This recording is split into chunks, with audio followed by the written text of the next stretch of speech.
Khalid bin Sa'id bin Al-As. Inilah sahabat Nabi yang akan kita bahas pada hari ini.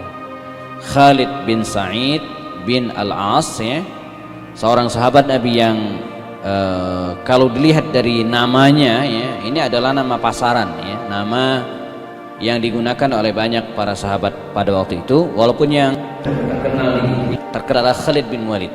Ini yang sangat populer, ya.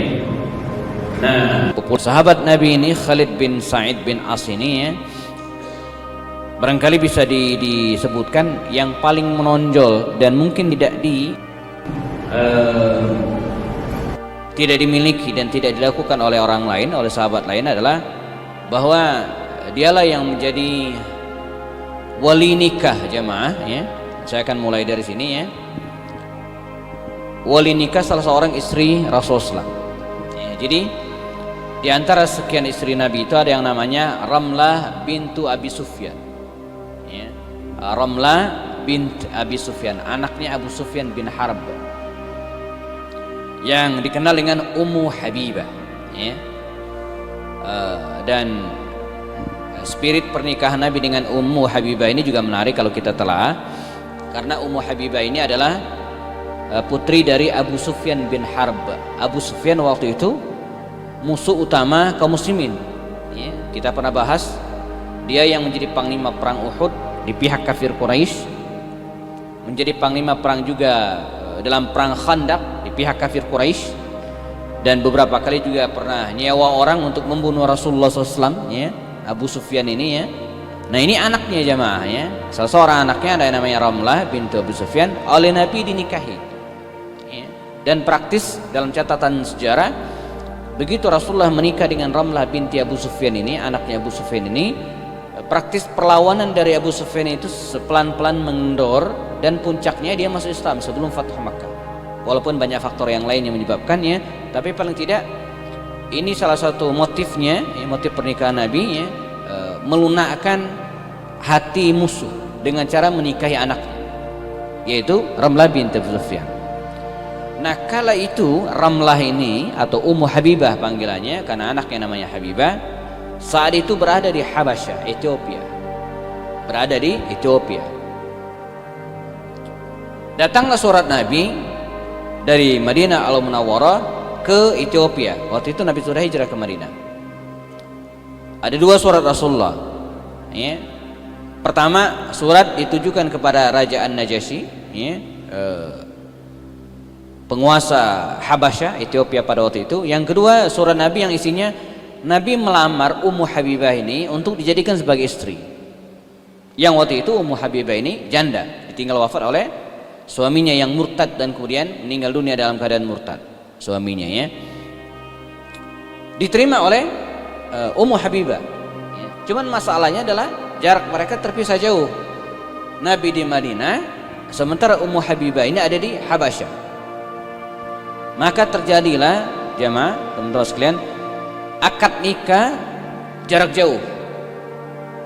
Kalau sekarang enak, ada konferensi telekonferensi, ada berbagai sarana elektronik hari ini, ya. Tapi dulu kan nggak ada. Ya, ini memberikan pelajaran kepada kita tentang sebuah ajaran yang yang update gitu, ya, yang mungkin terjadi pada hari ini, ya. Yang satu pengantin laki-lakinya ada di Madinah dan pengantin perempuannya ada di Habasyah, ya. Kita lihat bagaimana pernikahan itu terjadi, ya. Dan saya pernah menghadiri jenis pernikahan ini, ya. Waktu itu saya masih berkantor di Jakarta. Salah seorang rekan kantor saya, akhwat, ya, perempuan, ya, dia dilamar oleh seorang ikhwan, ya, suaminya. Saya nggak usah sebutkan nama suaminya, ini relatif terkenal, seorang ustadz, ya. Waktu itu dia masih di Yaman, ya. Jadi suaminya ini, calon suami ini ada di Yaman sedang kuliah, sementara istrinya atau calon istrinya ini, ya, ada di Jakarta sekantor dengan saya, wartawati, ya. Dan terjadilah pernikahan itu di daerah Rawamangun. Suaminya berada di Yaman, ya, istrinya ada di Rawamangun, Jakarta Timur. Persis seperti Rasulullah SAW. Bagaimana caranya, ya? Pertama, yang diperlukan dalam arkan nikah itu kan, pertama, kedua mempelai, ya dong, ya nggak mungkin nikah kalau nggak ada kedua mempelai. Kalau satu mempelai saja nggak mungkin ya. Yang kedua apa? Ya, saksi. Kedua saksi. Ya, minimal 2 orang saksi. Lebih juga nggak apa-apa. Yang ketiga wali. Ya, wali. Ya.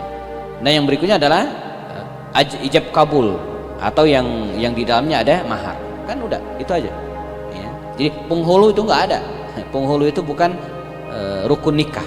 Ya. Jadi kedua mempelai, kemudian wali, syahidain 2 orang saksi, dan ijab kabul yang di dalamnya ada mahar apapun bentuknya maharnya. Nah kedua mempelai ada Rasulullah, cuman masalahnya mereka terpaut tempat yang berbeda. Nah dalam kajian hukum fikih kedua mempelai ini jamaah ya, itu bisa diwakilkan. Maka sebagai wakil Rasulullah untuk menerima mempelai perempuan ini, itu diangkatlah Raja An-Najasyi ya, penguasa Habasyah. Ini wakil Rasulullah. Jadi ketika salaman itu ya, qabiltu nikahaha wa tazwijaha, atau saya terima nikahnya gitu kan. Saya terima nikahnya, kan mempelai laki-laki itu yang mesti bicara gitu ya. Ini belum nikah ya. Teman-teman yang belum nikah menghayal aja dulu ya. Nah jadi yang nyalamin dengan bapaknya perempuan atau wali itu kan pihak laki-laki ya. Kalau perempuan kan enggak, perempuan nggak usah hadir, nggak masalah ya. Jadi nggak usah dihadir di tempat, asal dia setuju itu dinikahkan, salaman gitu ya. Dan kemudian bahkan dalam mazhab Imam Ahmad bin Hanbal ya, ketika terjadi akad itu tidak disyaratkan pengantin perempuan itu hadir, nggak mesti. Jadi bisa aja teman-teman sekalian, seorang ayah gitu kan, dia ngomong ke anaknya, nanti bapak nikah ya, oh boleh ya boleh. Tahu-tahu pulang dia udah punya suami, dia boleh. Dan itu harus hati-hati ya, karena bercandanya akad nikah itu candanya pun sah gitu kan. Jika ada 3 yang bercandanya itu sah ya, nikah, tolak, rujuk. Hati-hati ya. Ada anekdot dulu ya, ada seorang ustadz ya, bercanda dia ya, ngajar, tapi dia contohkan akadnya, disalamin mahasiswanya gitu kan, disalaman, saya nikahkan anak saya si fulana, disebutkan binti fulan, dengan mas kawin bla bla bla. Kata mahasiswanya, ya saya terima nikahnya dengan mas kawin tersebut. Sah, kelas bilang sah semua. Akhirnya dosen itu ya ribut sendiri, bingung sendiri, karena dia tanpa sengaja sudah menikahkan anaknya di kelas gitu ya, padahal anaknya nggak ada. Nah, jadi wakil Nabi adalah Raja An-Najasyi. Oke, clear. Kemudian yang kedua, saksi banyak. Kan ada kaum muslimin di situ. Ada Ja'far bin Abi Thalib ya, ada Abu Musa al-Asy'ari dan yang lainnya banyak. Nah, sekarang walinya. Wali Ummu Habibah itu mestinya Abu Sufyan bin Harb, bapaknya. Ya, wali. Dan itu harus la nikaha illa biwaliyin. Dalam mazhab Asy-Syafi'i tidak sah nikah itu kalau tidak ada wali. Kecuali dalam mazhab Imam Abu Hanifah ya, bagi janda itu boleh menikahkan dirinya sendiri. Ini dalam mazhab Hanafi, tapi ini mazhab yang tidak kepakai lagi ya, nyaris tidak ada yang pakai. Walaupun dalam mazhab Imam Abu Hanifah dibolehkan seorang janda menikahkan dirinya sendiri tanpa wali.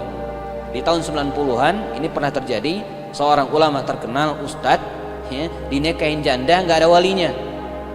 Oh heboh gitu kan, di sidang dia dipanggil, ustadz ini saya nggak usah sebutkan namanya karena terkenal juga gitu kan, dan heboh di tahun 90-an ya. Kemudian dia bawa kitab ya, kata dia apa? Menurut mazhab Hanafi boleh gitu. Iya, tapi ulama ini kayak ini sehari-hari mazhabnya Syafi'i, kok nikah giliran nikah pindah ke Hanafi, ini masalahnya. Dalam kesehari-harian dia mazhab Syafi'i gitu kan, karena salah seorang tokoh NU ya, tapi ketika nikah kok pindah ke Hanafi, ini masalah gitu ya. Dia sempat diboikot di beberapa ceramah yang waktu itu ya. Nah baik, kita ke kisah kita. Wakil Nabi, yes, An-Najasyi. Kemudian saksi sudah ada, sebagian kaum muslimin ya, minimal 2 sah. Walinya siapa? Ayahnya mestinya Abu Sufyan bin Harb. Abu Sufyan nggak ada di situ. Pun kalaupun ada dia kafir. Ya, sebagian ulama mengatakan tidak sah ayahnya kalau kafir, walaupun sebagian mengatakan boleh ya. Yang pasti Abu Sufyan nggak bisa hadir, nggak ada. Kalaupun ada dia masih kafir pada waktu itu ya. Nah, siapa walinya? Maka jatuh ke saudaranya. Nggak ada. Ya, nggak ada. Ramlah ini nggak ada saudaranya di situ. Jatuh ke pamannya nggak ada. Nah, ini urutan wali itu ada 8, teman-teman, itu nggak ada semua. Ya. Nah, kalau wali asli ini nggak ada, maka dalam kajian fikih maka as-sultanu waliyun man la waliyalah. Sultan, penguasa, ya, menjadi wali bagi orang yang tidak punya wali. Ya. Penghulu bisa menjadi wali, perwakilan dari penguasa, pemerintah dalam hal ini, bagi wanita yang tidak punya wali. Nah, masalahnya adalah Ramlah waktu itu berada di negeri kafir, negeri Nasrani, Habasyah itu. Habasyah itu negeri Nasrani, nggak ada penguasa muslimnya, nggak ada. Ya, maka pindahlah ke tahapan yang ketiga, disebut dengan wali hakim mujbir. Wali hakim mujbir.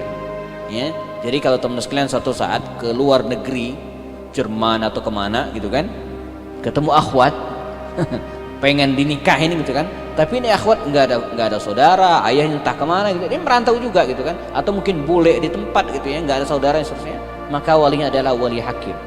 Tapi karena bukan pemerintahan Islam atau di situ nggak ada KUA-nya, maka wali hakim mujbir. Dipilih seorang muslim, ya, yang terpandang di tempat tersebut dan paling dekat nasabnya dengan wanita yang akan menikah. Ketika dicek dari sekian banyak muhajirin ilal Habasyah tersebut, ya, maka keluarlah tokoh ini, Khalid bin Sa'id bin As. Dialah tokoh terpandang yang nasabnya paling dekat dengan Ummu Habibah alias Ramlah binti Abu Sufyan. Maka terjadilah pernikahan yang unik itu. Nabi SAW menikahi Ummu Habibah. Nabi berada di Madinah, ya, sementara Ummu Habibah ada di Habasyah. Sebagai wakil Rasulullah yang bersalaman dengan Khalid bin Sa'ad ini adalah An-Najasyi. Kata Khalid bin Sa'ad, saya nikahkan Ramlah binti Abu Sufyan dengan Muhammad sallallahu alaihi wasallam dengan mahar bla bla bla. Ya, kata Najasyi, saya terima nikahnya, ya, untuk Muhammad. Ini hati-hati kalau menggantikan sebagai akad nikah, ya. Kalau saya terima nikahnya untukku, jadi dia yang nikah. Maka saya terima nikahnya, ya, untuk Muhammad bin Abdullah SAW, ya, dengan mas kawin tersebut. Maka salah nikah Rasulullah dengan Ummu Habibah, ya, dengan jarak jauh, sehingga ketika belakangan Ummu Habibah ini kembali ke Madinah Al-Munawwarah, segera disambut oleh Rasulullah SAW, ya, dan ulama sepakat, para periwayat hadis menjelaskannya, tidak terjadi akad ulang, sah, cukup yang pertama tadi. Nah, sebagaimana teman saya tadi, akhwat tadi, begitu selesai akad nikah di Rawamangun, nggak nyampe sebulan kemudian dia terbang ke Yaman. Ya, terbang ke Yaman, dijemput oleh suaminya di bandara. Dan itu lucu karena mereka belum pernah ketemu sebelumnya. Unik emang, ya. Hebat tuh Ustadz, ya. Saya nggak berani yang begituan, ya. Dijemput, ya. Jadi disebutkan namanya, ya, dijemput di bandara dan dijemputlah istrinya. Ya, jadi istrinya dijemput di bandara, ya, yang sudah dinikahi dari beberapa waktu sebelumnya, diwakilkan oleh salah seorang saudaranya di Jakarta. Nah, jadi ini peran seorang Khalid bin Sa'id bin As, ya. Siapakah dia? Ya, Khalid bin Sa'id bin As ini dari kabilah Bani Umayyah. Ya. Sementara Ramlah binti Abu Sufyan pun dari kabilah Bani Umayyah, sebagian kita paham. Ya. Dari kabilah terhormat, kabilah terbuka, ya, ayahnya seorang pengusaha, ya, Abu Uhayha, ya, dipanggil dengan Sa'id bin As, tapi kunyahnya Abu Uhayha, ya. Ibunya adalah Lubaina, ya, dan dipanggil Ummu Khalid, ya, dipanggil Ummu Khalid, merupakan orang terkenal juga dari kabilah Bani Thaqif, ya.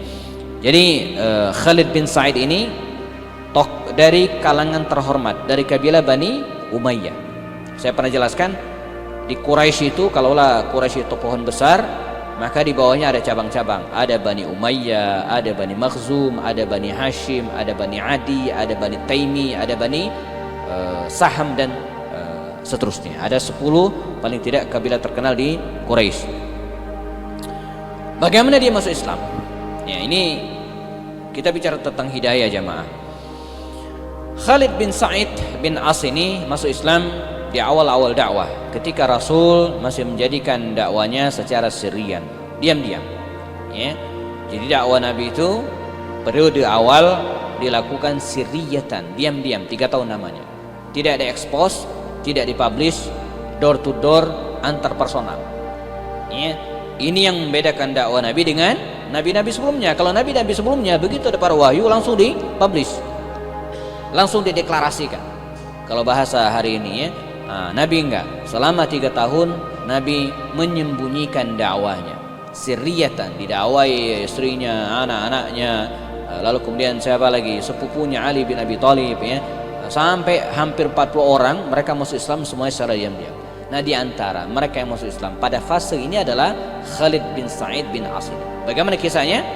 Dikisahkan suatu saat, di suatu malam dia bermimpi, ya, berdiri di ambang sebuah lubang api. Ya, jadi depannya ada kawah api begitu kira-kira ya, dan dia kemudian berdiri di situ, dan ayahnya waktu itu ya, Sa'id bin Al-As ini berusaha untuk melemparkan, menceburkan anaknya ini ke lubang api tersebut. Ya. Maka berlarilah Rasulullah SAW, Muhammad SAW ya, menyambar tubuh Khalid ini dan diselamatkan.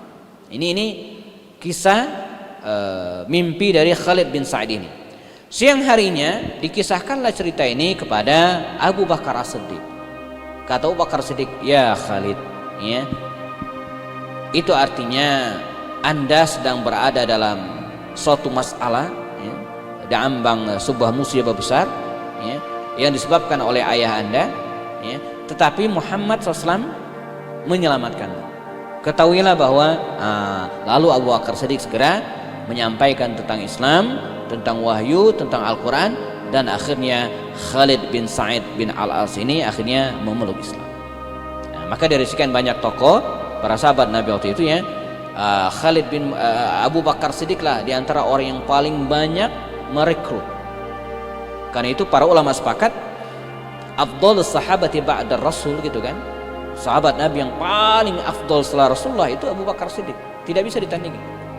Karena dia paling banyak menyebabkan orang masuk Islam, menuntun hidayah. Ya, ada sosok Utsman bin Affan, ada Abdurrahman bin Auf, Talha bin Ubaidillah, Az-Zubair bin Awam ya. Hampir semua 10 sahabat jamin masuk surga itu masuk Islam di tangan Abu Bakar Siddiq, termasuk diantaranya Khalid bin Sa'id. Jadi kepiawaiannya dalam melakukan coach ya, pendekatan personal gitu kan, Abu Bakar itu jago luar biasa. Suaranya nggak kencang, nggak keras, tapi kemampuan negosiasinya, maklum dia seorang pengusaha gitu kan, dalam berdakwah itu luar biasa dibandingkan yang lainnya. Maka dia pun bersyahadat menemui Rasulullah SAW dan kemudian memeluk Islam pada awal-awal dakwah ketika Nabi masih melakukan dakwah secara sirriyatan. Nah, ketika Rasulullah SAW menjaharkan dakwahnya, ya, mendeklarasikan dakwahnya, maka sebagaimana kita fahami, beberapa dari kaum muslimin ketahuan kalau dia sudah masuk Islam, termasuk diantaranya Khalid bin Sa'id ini, dan mereka pun mendapatkan siksaan. Ya, dan bukan dialami oleh Khalid bin Sa'id saja, tapi yang lain juga. Kita kenal ada Bilal bin Rabah, ada Khabbab bin Art, ada Abdullah bin Mas'ud, ada siapa lagi ya? Kaum muslimin yang masuk Islam di awal-awal dakwah mengalami penindasan, siksaan ya, dari keluarga mereka khususnya. Nah, tak terkecuali Khalid bin Sa'id ini ya, dia dipaksa oleh ayahnya gitu ya untuk keluar dari Islam ya, bahkan dikisahkan ayahnya ini pernah memenjarakannya dan menyiksanya ya, diseret ke padang pasir Sahara yang panas terik luar biasa, namun Khalid tetap bertahan dalam keislaman. Makanya Allah Subhanahu wa taala ya memuji orang-orang seperti ini, dan disebutkan dalam Al-Quran mereka adalah orang-orang yang as-sabiqunal awwalun ya, orang-orang yang di awal-awal masuk Islam, yang mendapatkan tempaan yang luar biasa dahsyat. Karenanya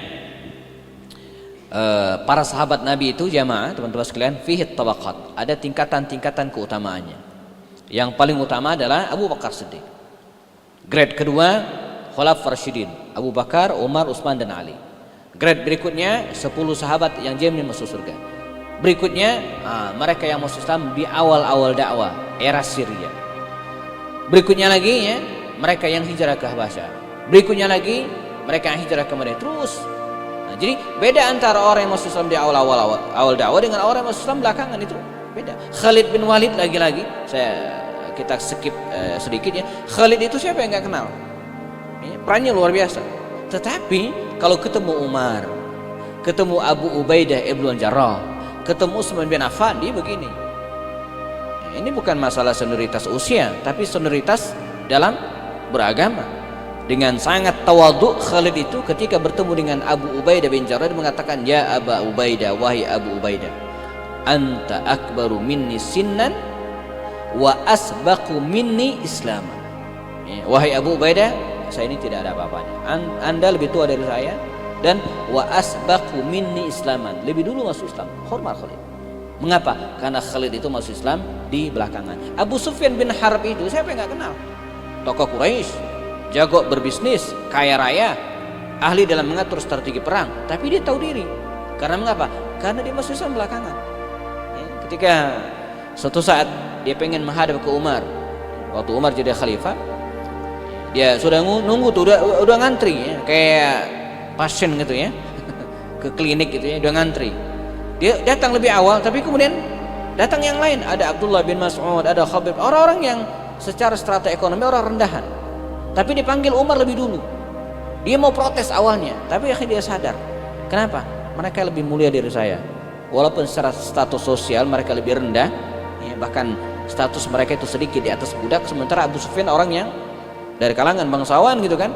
Tapi dia akhirnya tidak jadi marah dan mengaku dirinya yang lebih rendah daripada orang-orang tersebut, sebab mereka adalah as-sabiqunal awwaluna minal muhajirin, orang-orang yang masuk Islam di awal-awal bersama Rasul sallallahu alaihi wasallam. Baik. Ketika baginda Rasulullah SAW mengizinkan para sahabat untuk hijrah ke Habasyah, dan ini ada dua kloter, kita pernah bahas. Kloter pertama dipimpin oleh Utsman bin Affan. Ada sekitar berapa ya? Ada 12 orang, ya, 12 keluarga. Kemudian kloter kedua ya, dipimpin oleh Ja'far bin Abi Thalib, lebih dari 100 orang.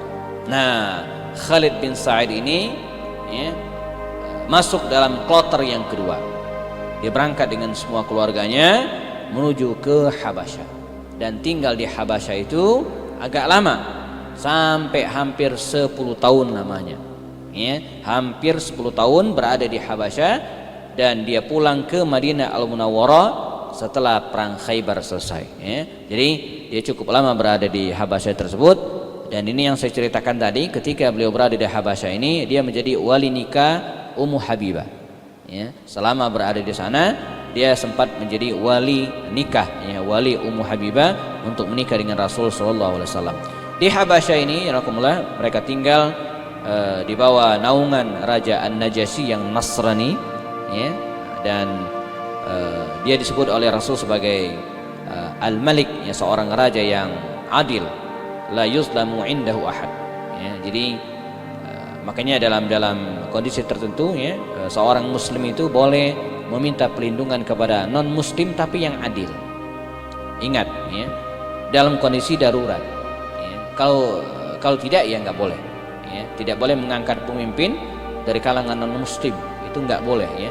Tapi kalau meminta perlindungan suaka politik ya, dalam kondisi darurat ya nggak masalah. Seperti Rasulullah memberikan perintah para sahabat untuk meminta suaka politik kepada An-Najasyi. Dan ini raja adil luar biasa. Terkenal, la yuzlamu indahu ahad, tidak ada yang terzalimi di sisinya. Ya, dan belakangan dia masuk Islam. Ya, Raja An-Najasyi itu akhirnya masuk Islam. Walaupun tidak pernah ketemu Rasul SAW, tapi dia masuk Islam.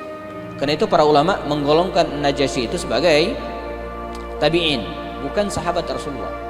Walaupun hidup semasa dengan Nabi ya, tapi tidak pernah ketemu. Nabi berada di Madinah, Makkah, Madinah, dan di Habasyah, enggak pernah ketemu, tapi masuk Islam. Karena itu para ulama menggolongkannya sebagai at-tabi'in ya, atau dari golongan tabi'in. Tabi'in itu adalah generasi mereka yang masuk Islam dan tidak sempat ketemu Rasulullah, tapi ketemu para sahabat Nabi. Itu disebut generasi at-tabi'in ya, seperti Imam Abu Hanifah itu tabi'in, karena nggak sempat ketemu Rasulullah, tapi ketemu dengan sahabat-sahabat Rasulullah. Umar bin Abdul Aziz itu tabi'in, karena tidak ketemu Rasulullah, ketemu dengan ya, sahabat-sahabat Rasulullah, termasuk An-Najasyi. Bahkan Najasyi ini belakangan meninggal dunia lebih dulu daripada Rasulullah, dan Nabi melaksanakan sholat ghaib untuk Raja An-Najasyi. Nah, dari situlah bermula dibolehkannya sholat jenazah secara gaib. Pada tahun ke-7 Hijriah, ketika terjadi perang Khaybar melawan orang-orang Yahudi, Nabi ya, mengirimkan surat tadi itu kepada Raja An-Najasyi dan memerintahkan kepada kaum muslimin untuk pulang. ke Madinah. Setelah hampir 10 tahun di Habasyah, maka pulanglah rombongan ini, jamaahkumullah, berangkat 100 pulang 200 lebih.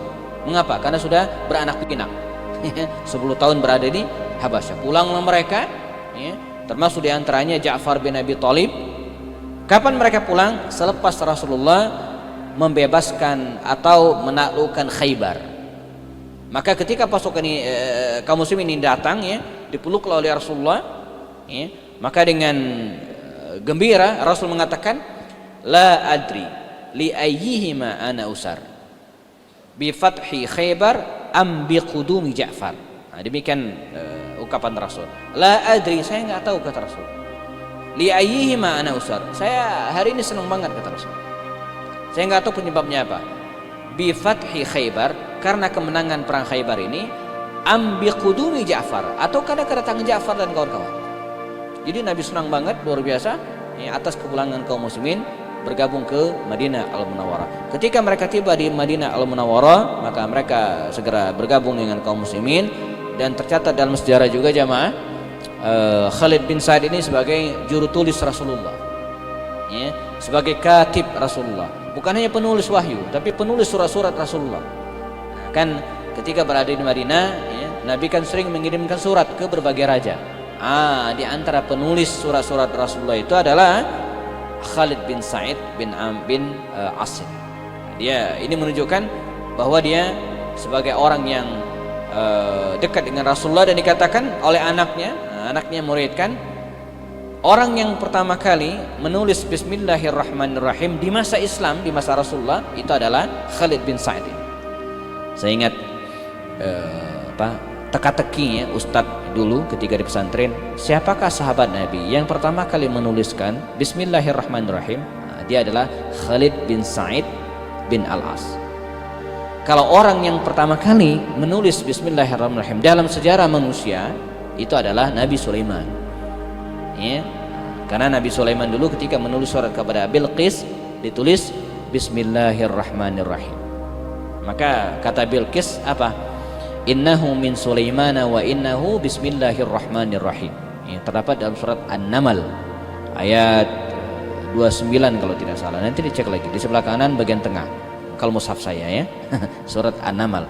Innahu min Sulaimana wa innahu bismillahirrahmanirrahim. Jadi orang yang pertama kali menulis bismillah dalam sejarah manusia adalah Nabi Sulaiman. Tapi di era sahabat Nabi yang pertama kali menulisnya adalah, ya, Khalid bin Sa'id Al-As, ya. Dan Nabi itu setiap kali melaksanakan perjanjian itu ada bismillahnya, ya. Jadi menulis surat itu dengan bismillah, bismillahirrahmanirrahim. Teman-teman, kalau bikin surat utang, bismillah. Surat kepada apa lagi, ya? Surat perjanjian, ya. Surat apa lagi? Hah? Surat izin, bismillahirrahmanirrahim, ya. Karena setiap kullu amrin, ya, setiap masalah, sesuatu yang tidak dimulai dengan bismillah, maka enggak ada pahalanya, terputus, ya. Baik perilaku ataupun tulisan, gitu, ya. Dimulai dengan bismillah. Para ulama juga begitu, mereka menulis surat dengan menulis tulisan, ya, buku bismillahirrahmanirrahim. Baik. Dan dia juga sering dikirim oleh Rasulullah SAW, ya, untuk wakil beliau, ya, selain menyerahkan surat dan juga perundingan perjanjian, ya, khususnya setelah Fathu Makkah, ya, dan mendampingi Rasulullah SAW, ya, dalam semua peperangan. Dia tidak pernah absen, ya. Dari perang Khaybar sampai Nabi meninggal dunia, ya, ada perang. Setelah Khaybar itu yang paling dekat adalah Umrah Qadha.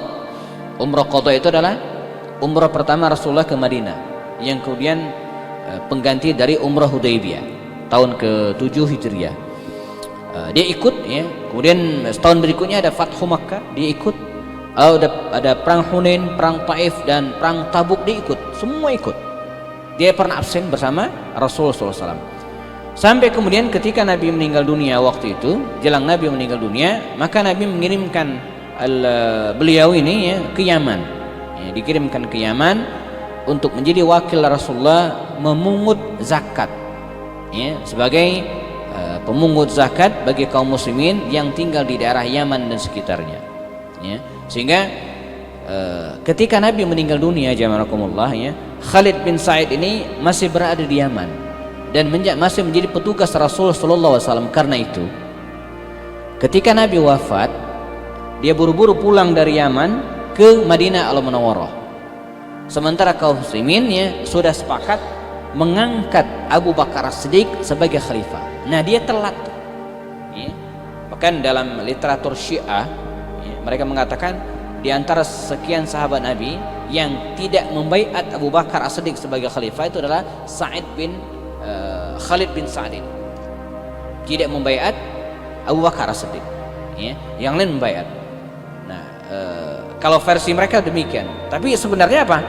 Sudah Isya ya, kita cut sampai di sini. Sebenarnya bukan itu. Dia telat datang. Buktinya apa? Ketika yang lain membaiat semua, termasuk Ali bin Abi Thalib membaiat, dia membaiat juga, ikut juga. Jadi dia bukan membangkang, bukan menolak, enggak. Walaupun secara pribadi dia pernah mengatakan, saya lebih setuju yang menjadi khalifah itu dari kalangan Bani Hashim, lebih setuju. Ya, di sini kita belajar teman-teman sekalian, ada disebut dengan keinginan pribadi kita gitu kan, ada disebut dengan kemaslahatan lil jamaah. Kita belajar kepada para sahabat Nabi tentang hal ini gitu ya. Jadi ketika yang lain setuju dan untuk menghindari pertikaian, maka ikut. Maka kalimat Abdullah bin Umar, kita cut sampai di sini kan sudah Isya. Abdullah bin Umar bin Khattab itu anaknya Umar. Dia termasuk orang yang sangat keras, tidak menerima baiat Yazid bin Muawiyah, atau ketika Muawiyah mengangkat anaknya sebagai penggantinya, dia sangat tidak setuju, keras dia mengatakan, saya nggak setuju. Ya. Tetapi ada sebuah kalimatnya terkenal, apa itu? In ajma'an nas ala mubayatihi bayatu. Tapi kalau orang-orang semua sepakat, ya udah saya setuju. Nah, sehingga menghindari pertikaian di antara kaum muslimin, karena itu maslahat lil ummah gitu kan. Mendahulukan kemaslahatan itu jamaah teman-teman sekalian itu lebih utama, lebih didahulukan. Bahkan dalam konteks hari ini juga demikian. Ya, ini kita cut sambil sini ya karena sudah Isya. Dalam konteks hari ini juga kita pilpres kemarin kita boleh berbeda pilihan. Kita ada yang pilih 01, mungkin pilih 02, ya itu pilihan kita gitu kan. Tapi ketika hasil sudah diketok palu dan sudah beres, selesai ya, untuk kemaslahatan. Jadi bahwa kita melakukan kritik itu harus mengontrol pemerintah, yes ya. Tapi kalau kemudian memberontak dalam tanda kutip, nah ini harus kita hindari. Kecuali untuk hal-hal yang sangat urgen yang sudah di luar batas kewajaran, iya. Tapi untuk hal-hal yang masih bisa diterima dan kemudian menjaga keutuhan bangsa dan masyarakat, ini harus dilakukan. Termasuk di antara Khalid, dia walaupun tidak setuju dan cenderung pada pendapat yang menjadi khalifah adalah dari kabilah Bani Hashim, ya. Namun ketika orang-orang membaiat Abu Bakar Siddiq, dia mengulurkan tangannya dan kemudian membaiat Abu Bakar Siddiq radhiyallahu anhu. Jadi karena para sahabat Nabi itu banyak yang namanya sama jamaahnya, maka untuk membedakannya itu antara lain dengan memetakan mereka berasal dari kabilah mana. Ya. Nah, kemarin saya ngisi kuliah Sirat Nabawiyah, ada seorang mahasiswa saya nanya, ya, Ustadz, ya, bagaimana hubungan Nabi dengan Abu Jahal? Ya, atau benarkah Abu Jahal itu pamannya Nabi? Salah, keliru ya. Abu Jahal itu bukan pamannya Rasulullah, nggak ada hubungan. Kita suka keliru ya. Jadi Abu Jahal itu bukan sama sekali paman Rasulullah, nggak ada hubungan. Ya, Abu Jahal itu justru pamannya Umar. Ya, tapi dari pihak ibu. Karena Abu Jahal itu dari kabilah Bani Makhzum, sementara Umar ayahnya Khattab itu dari kabilah Bani Adi. Tapi emaknya Umar namanya Hantamah itu merupakan saudari dari Abu Jahal. Jadi Abu Jahal paman kandung Umar tapi dari pihak ibunya Hantamah. Nggak ada hubungan dengan Rasulullah. Karena Rasulullah dari kabilah Bani Hashim. Yang ada hubungan dengan Rasulullah itu adalah Abu Lahab. Ini Abu Lahab ini yang paman Nabi, paman kandung Rasulullah, Abu Lahab itu. Hanya saja Abu Lahab dan ayahanda Rasul itu ya beda ibu, ya, karena Abdul Muttalib itu punya 5 istri, ya. Nah di antara istrinya ada yang namanya Fatimah binti Asad, itu melahirkan Fatimah binti Amr, ya, itu melahirkan Abdullah, ya. Abu Talib. Sementara istri yang lain itu melahirkan Abu Lahab, tapi masih terbilang paman Rasul. Nah, Khalid di depan kita ini ya, juga demikian, bukan dari Khalid bin Walid, nggak ada hubungan, tapi Khalid bin Sa'id ya, dari kabilah Bani Umayyah ya. Saya dalam banyak kajian-kajian sebelumnya saya pernah jelaskan ya bahwa bangsa Arab itu diantara kabilah yang terkenal itu namanya Quraisy ya. Nah, di bawah Quraisy ini ada juga kabilah-kabilah cabang, antara lain kabilah Bani Hashim, ini keluarganya Rasulullah, Muhammad bin Abdullah bin Abdul Muttalib bin Hashim. Maka keturunan Hashim ini disebut dengan Bani Hashim ya. Ada kabilah Bani Umayyah ya, kabilah yang Khalid bin Sa'id ini ya. Kabilahnya Utsman bin Affan, kabilahnya siapa lagi, Utbah bin Rabi'ah, Abu Sufyan. Ada kabilah Bani At-Taimi, ini keluarganya Abu Bakar. Ada kabilah Bani Saham, ini keluarganya Amr bin As. Ada kabilah Bani Adi, ini kabilahnya Umar ya, dan seterusnya ya. Nah, jadi Khalid bin Sa'id bin Al-As dari kabilah Bani Umayyah ya. Kita pernah jelaskan jamaah bahwa dia masuk Islam di awal-awal dakwah ya, ketika Rasulullah masih menjalankan dakwanya di era Makkiyah dalam suasana dakwah sirriyah ya.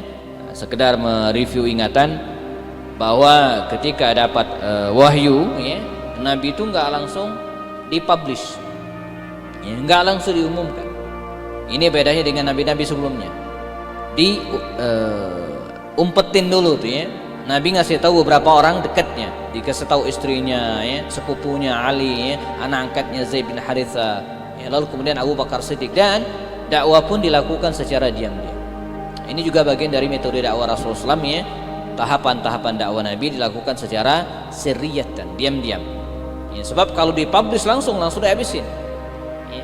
Saya kira dalam konteks hari ini ya, baik organisasi dakwah ataupun organisasi masyarakat, ada masanya dakwah itu dilakukan secara diam-diam, apalagi ketika kita berada dalam keadaan minoritas di luar negeri misalnya ya, atau dalam tekanan penguasa yang sangat zalim ya, di mana dakwah dilakukan mungkin secara diam-diam ya. Sebab kalau terang-terangan akan dihabisi. 3 tahun namanya Nabi berdakwah secara diam-diam. Ini strategi dakwah Rasul sallallahu alaihi wasallam ya.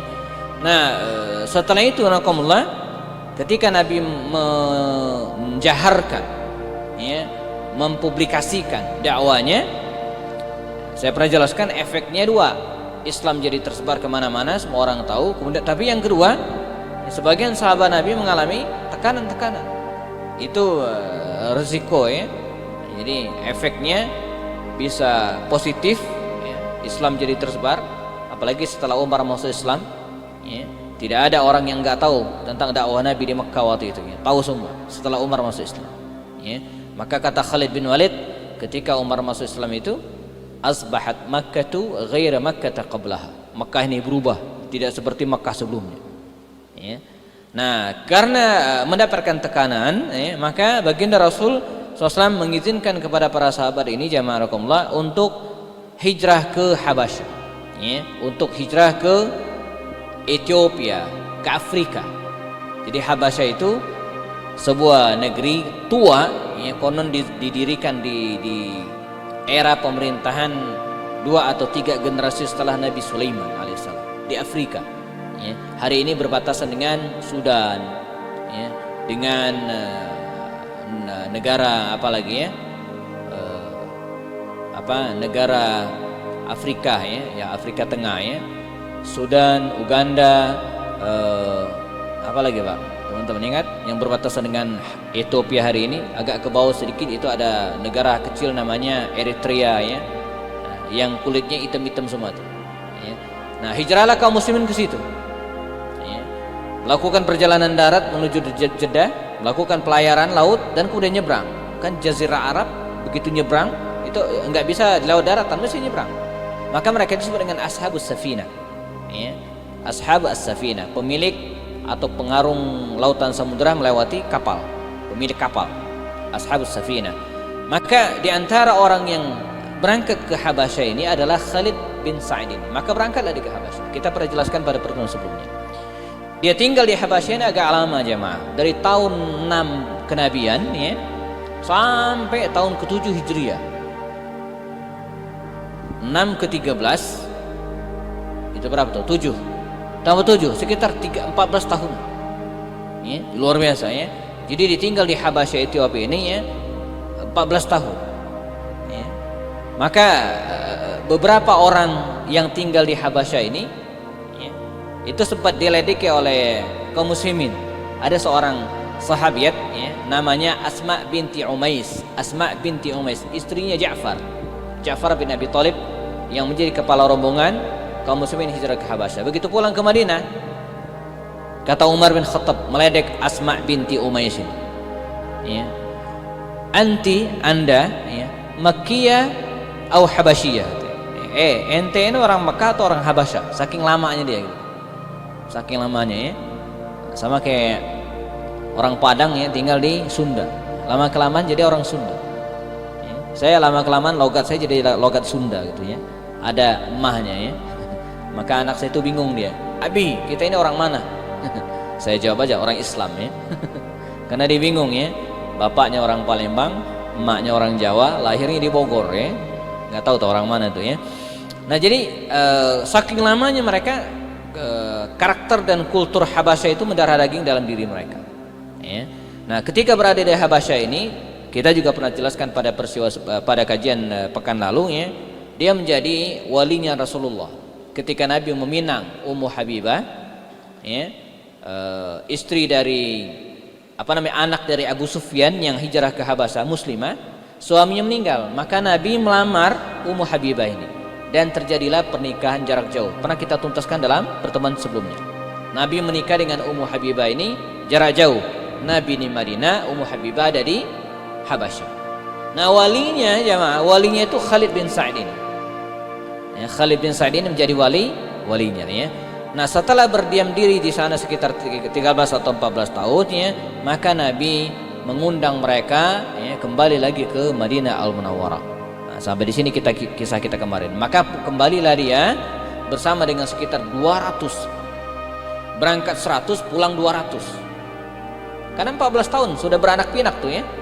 Berada di Habasyah. Pulanglah mereka ke Madinah Al-Munawwarah. Dari Habasyah ini, Ethiopia ini pulang ke Madinah. Persis ketika Rasulullah SAW ya, baru saja memenangkan perang Khaybar tahun ke-7 Hijriah melawan orang-orang Yahudi Bani Nadir ya. Perang Badar, Uhud, Khandaq ya. Lalu perjanjian Hudaybiyah dan perang Khaybar. Jadi perang Khaybar itu adalah antara kaum muslimin dan Yahudi Bani Nadir. Itulah peperangan terakhir antara kaum muslimin dan orang Yahudi di Madinah. Nah, di masa Rasul namanya perang Khaybar. Makanya hari ini anak-anak Palestina itu jamaah, di antara slogan dan yel-yel mereka apa? Khaybar, Khaybar ya Yahud, Jaishu Muhammad saufa yamut. Begitu kata anak-anak para pemuda Palestina dalam syair dan dendangan nasyidnya. Khaybar, Khaybar ya Yahud. Ingatlah Khaybar wahai orang-orang Yahudi. Jaishu Muhammad saufa yamut. Pasukan tentara Muhammad akan kembali. Konon ketika dikumandangkan nasyid ini, itu orang-orang Yahudi itu gemetar ketakutan. Ingat dengan masa lalu mereka, di mana nenek moyang mereka dikalahkan oleh Rasulullah dan kaum muslim dalam perang Khaybar. Bahkan kata Abdullah bin Mas'ud, kami tidak pernah makan seenak ini, dapat harta rampasan perang sebanyak ini, kecuali di perang Khaybar. Di perang Khaybar tuh kaum muslimin dapat harta rampasan perang yang banyak dan menang gemilang. Senang kaum muslimin ya. Nah, mereka pulang. Khalid bin Sa'id dan kawan-kawan ini pulang. Maka dalam kalimatnya, seusai memeluk mereka, menyalami mereka dengan riang, Rasul bersabda. Kata Rasul begini, La adri bi ayyihima ana usar, bi fathi Khaybar am bi qudumi Ja'far. Demikian kira-kira kata Rasul. Saya nggak tahu hari ini saya senang banget kata Rasul. Hari ini saya senang banget. Mengapa? Saya nggak tahu kata Rasul. Apa karena kemenangan Khaybar atau karena kedatangan Ja'far dan kawan-kawan. Ja'far ini maksudnya pimpinan kafilah atau pimpinan rombongan yang di dalamnya ada Khalid bin Sa'id. Maka bergabunglah dia dengan Rasulullah Shallallahu Alaihi Wasallam. Ya. Nah, berbilang bulan kemudian, ya Rasulullah, Rasul SAW ya, menunaikan umrahnya. Ya. Karena beberapa bulan sebelumnya ya, Nabi dan para sahabat pernah datang ke Mekah untuk melaksanakan umrah pertamanya bersama dengan 1.400 orang, tapi gagal ya. Mereka hanya tiba di Hudaybiyah, dihadang oleh kafir Quraisy, digelarlah perjanjian, maka disepakatilah kaum muslimin harus balik lagi ke Madinah. Dan tahun berikutnya, tahun ke-7 mereka boleh umrah. Maka Rasulullah SAW berangkat ya dari Madinah bersama dengan sekitar 2.000 orang berangkat ke Makkah Al-Mukarramah untuk melaksanakan umrah. Nah, Khalid bin Sa'id ini ikut serta bersama Rasul Shallallahu Alaihi Wasallam. Ya, dia pun berangkat umrah bersama Nabi yang dikenal dengan umrah qadha. Ya, umrah pengganti. Itulah umrah kedua Rasul Shallallahu Alaihi Wasallam. Oke, jamaah sekalian, ini juga pengingat bagi kita ya. Saya sarankan ya, berniatlah untuk umrah atau untuk ke tanah suci, apapun kondisi ekonomi kita. Ya, karena umrah itu adalah undangan dari Allah. Ini bukan urusan duit, bukan hanya urusan duit. Banyak orang yang punya uangnya bejibun tapi nggak umrah karena nggak diundang Allah. Dan sebaliknya, ada orang yang uangnya biasa-biasa saja tapi berangkat umrah. Kan berangkat umrah itu kan banyak jalan. Ya, kalau ada kalimat banyak jalan menuju Roma gitu kan, maka banyak jalan juga menuju Mekah. Ya, ada yang diongkosin mertuanya gitu ya. Ada yang dapat bonus perusahaannya. Ada yang halamannya digusur gitu ya, berangkat. Kan yang penting berangkat dengan cara yang halal ya. Nabi juga pada umrah pertama gagal, nggak berhasil. Umrah kedua mereka bisa melaksanakan dengan baik. Dan ketika berada di Madinah ini, janakumullah ya, Khalid bin Sa'id ini segera diangkat oleh Rasul sebagai penulisnya, sekretaris Rasulullah. Dari sekian banyak sekretaris Rasulullah, Khalid bin Sa'id ini termasuk diantaranya, menjadi juru tulis. Ya. Dan staff begitu kira-kira ya. Jadi Nabi itu punya juru tulis ya. Baik juru tulis wahyu ya, ataupun juru tulis surat. Nah, beliau ini ya, juru tulis surat. Ketika baginda Rasul akan mengirimkan surat ke berbagai wilayah ya, di antara penulisnya adalah Khalid bin Sa'id. Nah, ini menjelaskan kepada kita bahwa Khalid bin Sa'id ini termasuk orang yang terpelajar, termasuk orang yang berilmu. Kalau enggak akan disuruh oleh Rasul Shallallahu Alaihi Wasallam. Ya. Dan bahkan ketika berada di Mekah, ya, dulu sebelum hijrah, di awal-awal dakwah, dia pun termasuk orang yang disuruh Nabi untuk menulis. Bahkan anak dari Khalid bin Sa'id ini pernah mengatakan, orang yang pertama kali menulis Bismillahirrahmanirrahim itu ayah saya, Khalid bin Sa'id. Jadi dalam sejarah Nabi ya, orang yang pertama kali menulis Bismillahirrahmanirrahim atas perintah Rasul itu adalah Khalid bin Sa'id. Tapi kalau dalam sejarah manusia, yang pertama kali menulis Bismillah itu adalah Sulaiman bin Daud alaihi wassalam. Ya, yang ditulis Allah dalam surat An-Naml, innahu min Sulaimana wa innahu Bismillahirrahmanirrahim. Dan dia juga sering diutus oleh Rasul untuk menemui beberapa kabilah, di antara pernah diutus ke Taif ya, dan membawa delegasi utusan Rasul sehingga sebagian penduduk Taif itu masuk Islam ya. Nah, sisanya jamaah ketika berada di Madinah ini beliau mendampingi semua peperangan di masa Nabi. Ya. Semua peristiwa besar dia tidak pernah absen sampai kemudian ya, Nabi wafat. Ya, mulai dari umrah qadha, lalu kemudian Fathu Makkah, ya, perang Hunain, perang Tabuk. Ini peristiwa besar. Dan dia tidak pernah absen, selalu ikut menyertai Rasul SAW. Nah, jelang meninggal dunia, ketika baginda Rasul menaklukkan di daerah Yaman dan sekitarnya, maka baginda Rasul mengirimkan Khalid bin Sa'id ini ke Yaman ya, tugasnya apa? Menjadi wakil Rasulullah, memungut zakat kaum muslimin dan jizyah orang-orang kafir ya. Jadi tugasnya apa? Disuruh oleh Rasul untuk stay di Yaman, Sana'a dan sekitarnya, memungut zakat, karena zakat itu harus dipungut. Maka yang benar itu zakat itu ya dipungut. Khudz min amwalihim, kata Allah ya, ambillah dari harta mereka itu sedekatan ya, sebagai zakat, sedekah, zakat dipungut ya.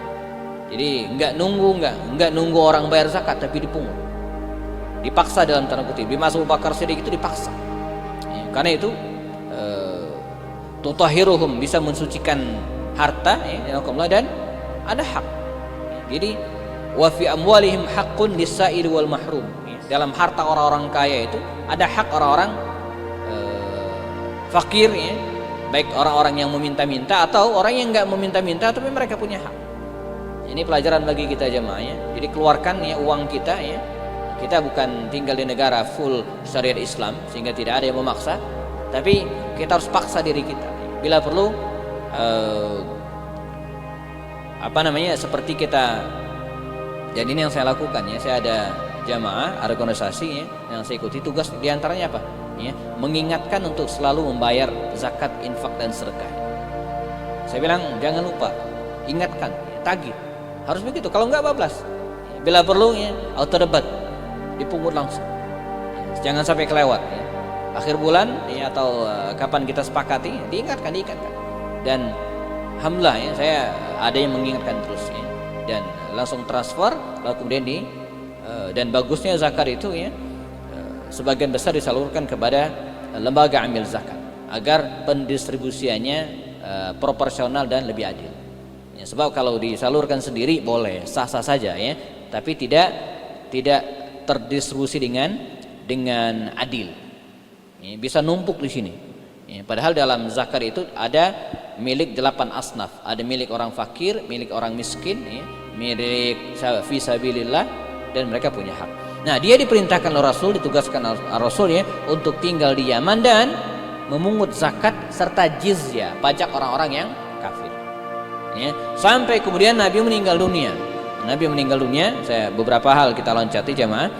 Nabi meninggal dunia, dan dia sempat, ya, di masa Abu Bakar As-Siddiq, ya, dia sempat pulang dan terlambat datang ke Madinah.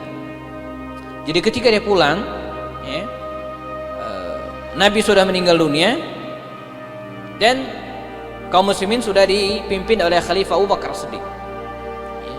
Nah, jadi dia ini termasuk orang yang telat datang ke Madinah.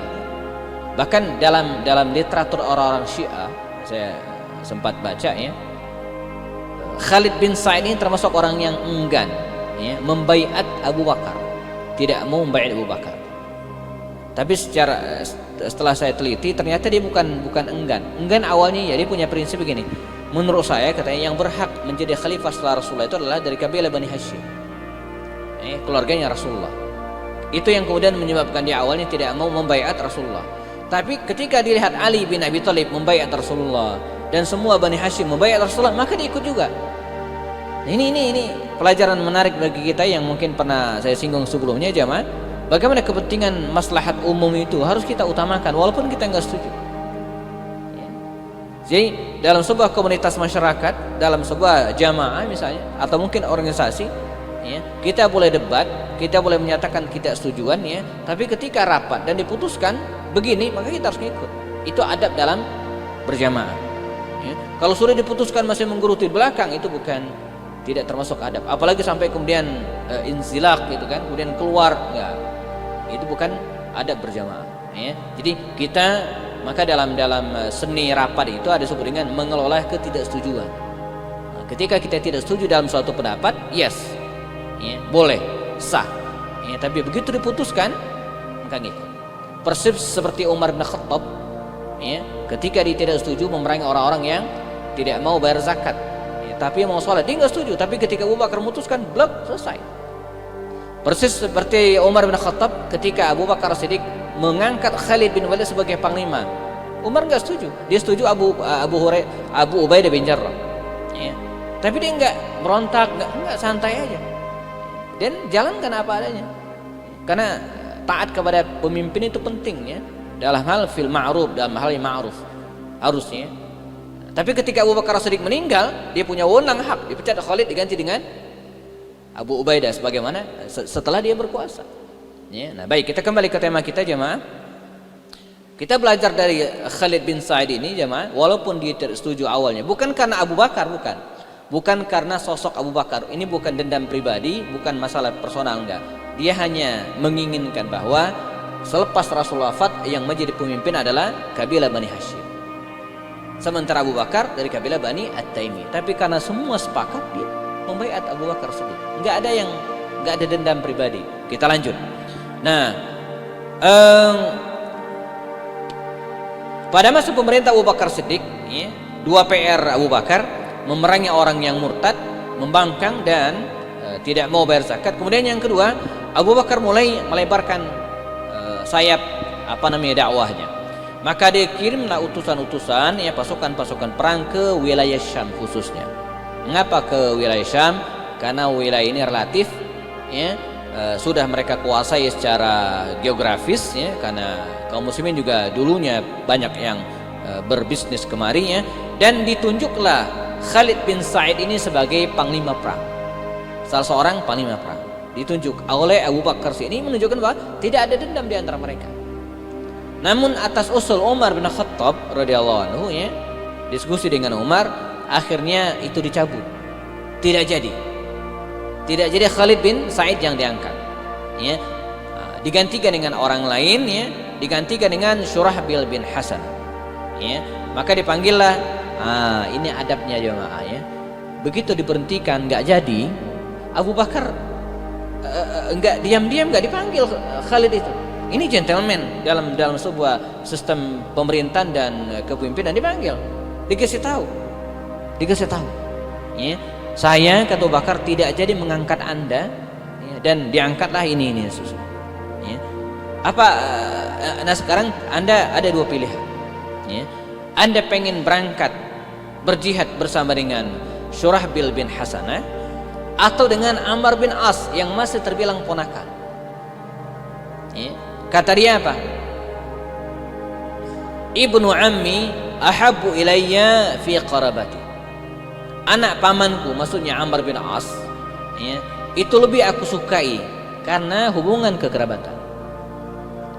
Wa Syurahbil ahabbu ilayya fi dinihi. Tetapi Syurahbil itu lebih saya cintai karena agamanya. Akhirnya diikut ke Syurahbil, ya, walaupun secara nasab dia tidak ada hubungan apa-apa, ya. Dia lebih dekat nasab dengan Amr bin As, tapi dia enggak. Kalau hubungan kekerabatan, iya, saya dekat dengan Amr bin As. Tapi secara agama saya lebih dekat dengan Syurahbil. Maka berangkatlah dia bersama dengan Syurahbil jazakumullah ke medan peperangan, dan dari sini kemudian keluarlah kalimatnya, dan ini teladan bagi kita bersama. Apa kata dia? Wallahi, demi Allah, ma sarratna wilayatukum atau wilayatukum wala sa'ana uzlukum, ya. Demi Allah, sungguhnya, ya, ma sarratna wilayatukum, jabatan kekuasaan yang Anda berikan ke kami tadi, dia menyampaikan hal ini kepada Abu Bakar, ya. Jabatan yang Anda berikan kepada saya tadi, katanya, itu tidak akan menyenangkan saya, dan sebaliknya, ya, tidak akan membuat saya sedih ketika Anda memecat. Dia santai aja. Jadi dia ingin sampaikan kepada Abu Bakar dan yang lainnya, ya, jangan baper.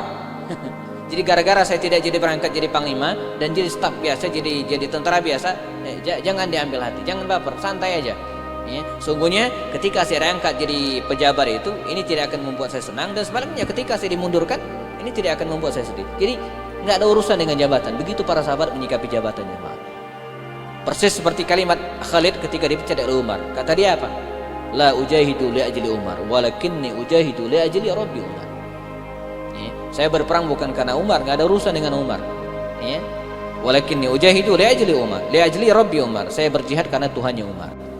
Saya kira dalam kehidupan kita hari ini prinsip ini menjadi penting kita laksanakan, ya, bahwa seseorang bergerak itu, ya, bukan karena jabatan. Jabatan itu, ya, fungsinya apa? Supaya ketahuan siapa yang bertanggung jawab terhadap apa. Hanya itu, ya.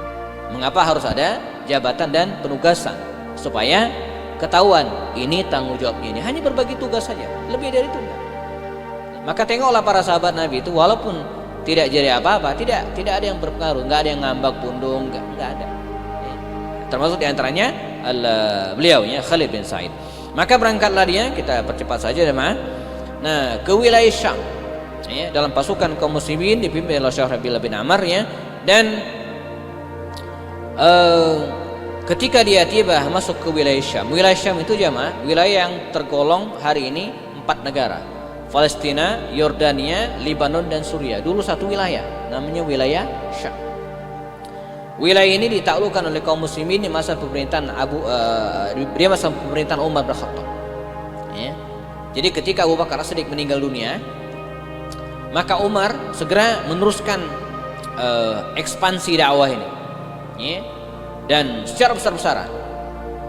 Dan ini strategi Umar juga. Supaya apa? Supaya umat Islam tidak ribut sendiri. Jadi disuruh keluar, ya, melakukan ekspansi kiri kanan tuh ya, sebagian ke atas menuju Syam ya, dan sebagian lagi ya itu menuju ke Persia. Maka kita ketemu dua perang besar jemaah, melawan Syam, melawan Romawi itu ada namanya perang Yarmouk, dan melawan Persia itu ada namanya perang Qadisiyah. Dua-duanya di masa Umar bin Khattab. Nah, masuklah dia ke Syam ya, di antaranya beliau ini, dan pada era penaklukan Syam di tahun ke-13 atau tahun ke-14 inilah Khalid bin Sa'id ini meninggal dunia. Ya, dia wafat. Saya koleksi beberapa riwayat ya, tentang wafatnya ini ya. Pertama, para ulama berbeda pendapat ya, tentang syahidnya, apakah tahun ke-13 atau tahun ke-14. Ada mengatakan meninggal di Syam, di daerah Damaskus, ada mengatakan meninggal di Palestina. Tapi yang penting di wilayah Syam ya. Nah, ada kisah menarik seputar wafatnya Khalid bin Sa'id ini jemaah ya. Jadi dia ikut perang Yarmouk ya. Di dalam perang Yarmouk yang terjadi pada tahun ke-13 Hijriah, di akhir pemerintahan Abu Bakar Siddiq itu ya, terjadi perang besar, sekitar 40.000 kaum muslimin melawan 200.000 lebih Romawi. Kaum muslimin menang, tapi banyak di antara mereka yang syahid. Di antara yang syahid itu adalah Ikrimah bin Abu Jahal. Ikrimah bin Abu Jahal ini dulu ya, dia anaknya Abu Jahal. Dulu dia adalah tokoh yang sangat menentang Islam dalam perang Uhud dan perang Khandaq. Ikut juga perang Badar. Bapaknya Abu Jahal namanya ya. Tapi selepas perang Uhud dia masuk Islam dan menjadi mujahid sejati. Taubat luar biasa. Dan wafatlah dia, syahidlah dia dalam perang Yarmouk ini di daerah Syam. Nah, istrinya itu namanya Ummu Hakim bintil Haris. Istrinya Ummu Hakim bintil Haris. Begitu selesai masa iddahnya, ya, masa iddah itu bagi orang yang meninggal itu adalah 4 ashhur wa 10, 4 bulan 10 hari. Setelah 4 bulan 10 hari dari meninggalnya Ikrimah ini ya, maka Ummu Hakim yang janda ini dilamar oleh Yazid bin Abu Sufyan, ya, saudaranya Muawiyah bin Abu Sufyan, anak Abu Sufyan, dan Khalid bin Sa'id. Nah, lamaran Khalid bin Sa'id lah yang diterima ya. Nah, tapi dengan syarat ya, mereka sepakat untuk menikah ya, dan waktu itu mereka sampai di sebuah tempat namanya Mar Sufar di arah Syam ya, dan Khalid melamar Ummu Hakim ini ya, dan menginginkannya untuk menjadi istrinya ya, dan katanya kita nanggung nih perang ya. Sedang perang dari Yarmouk mereka menuju ke sebuah tempat namanya Marjus Sufar ya, di daerah bagian tengah bagian Syam ya, sudah masuk wilayah mungkin masuk wilayah Yordania hari ini ya kalau kita lihat, atau sudah masuk wilayah Damaskus pinggiran bagian selatan ya. Dia masuk ke situ, nanti kita akan menikah di situ ya, akan langsungkan akad. Kata dia boleh, tetapi dengan syarat jangan sentuh aku sampai Allah memberikan kemenangan kepada kita. Jadi ini nikahnya ya dalam perjalanan perang. Ini dahsyat, ini luar biasa ya. Boleh kata Ummu Hakim, tapi dengan syarat ya, jangan sentuh aku kecuali setelah kita memenangkan peperangan. Kata Khalid bin Sa'id, ya Ummu Hakim, wahai Ummu Hakim, firasatku mengatakan bahwa aku akan meninggal besok ya, sebelum peperangan berlangsung atau sebelum kemenangan mereka raih. Karena itu ya jangan engkau beri syarat itu ya. Maka akhirnya berlangsunglah pernikahan antara Khalid bin Sa'id dan Ummu Hakim ini di sebuah tempat namanya Kintarah. Ini sebuah kota kecil di Syam namanya Kintarah. Maka wilayah itu hari ini disebut dengan Kintarah Ummi Hakim namanya. Mereka melaksanakan akad dan langsung walimatul urus di situ ya. Jangan bayangkan resepsi pernikahannya seperti kita di sini ya. Jadi mereka pestanya nyembelih hewan gitu kan, kambing, unta ya, dan sambil makan-makan ya, sambil mengucapkan tahniah kepada orang yang menikah. Begitu kira-kira ya. Nah paginya dia langsung akad nikah dan langsung walimatul urus ya, resepsi pernikahan ya di tengah medan tersebut ya. Dan siangnya datanglah serbuan dari pasukan Romawi. Datang serbuan dari pasukan Romawi dan mereka minta duel ya, dengan kaum muslimin. Maka majulah beberapa kaum muslimin ya, dan terjadilah duel 1 lawan 1 dan tibalah giliran Khalid bin Sa'id ini.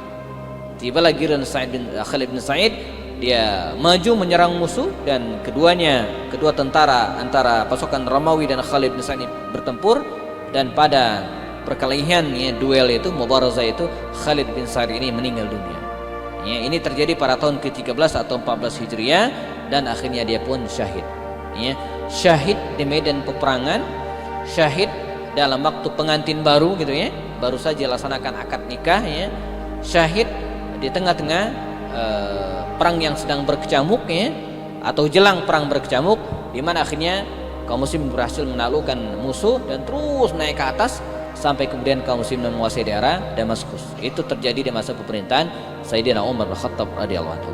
Karena itu makam dari Khalid bin Sa'id ini ya, sebagian mengatakan dia dimakamkan di pinggiran Palestina, di pinggiran daerah Damaskus, di daerah Al-Quds hari ini ya, daerah Palestina.